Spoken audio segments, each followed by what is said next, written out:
Imaginez la France en 2030. La corruption politique a complètement disparu. Désormais, chaque citoyen, chaque citoyenne a le pouvoir de proposer et de voter les lois et d'en contrôler leur bonne exécution.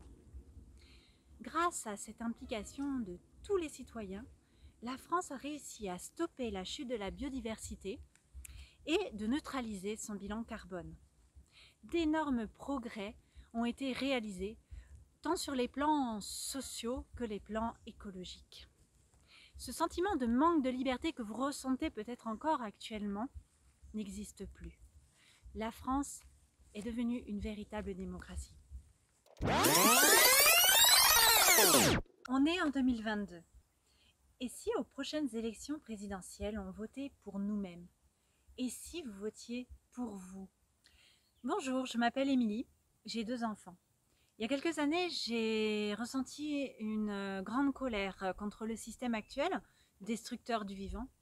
Et puis j'ai vécu aussi une terrible angoisse quand j'ai pris conscience que nos vies étaient tout simplement en danger.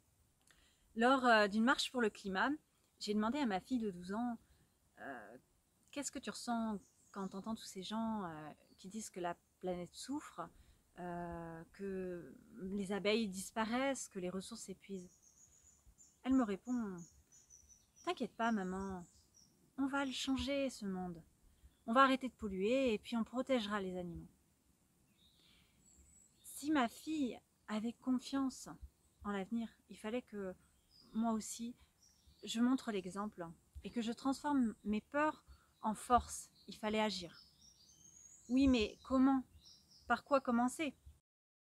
D'abord, on a changé notre mode de vie avec ma famille. On a essayé d'être plus autonome, plus écolo et plus ensemble aussi. On a créé un collectif et on est devenu bénévole dans plusieurs associations. Mais que peut-on faire de plus encore aujourd'hui? Avec un groupe d'amis, nous avons imaginé une nouvelle énergie politique que l'on a appelée Elle Rêve, la République en vie. C'est d'abord un clin d'œil contestataire à la République en marche d'Emmanuel Macron. Et c'est aussi un rêve, un espoir d'un monde meilleur, plus juste et plus doux pour le vivant. Rêve comme révolution, une révolution de l'esprit que nous voulons sans violence.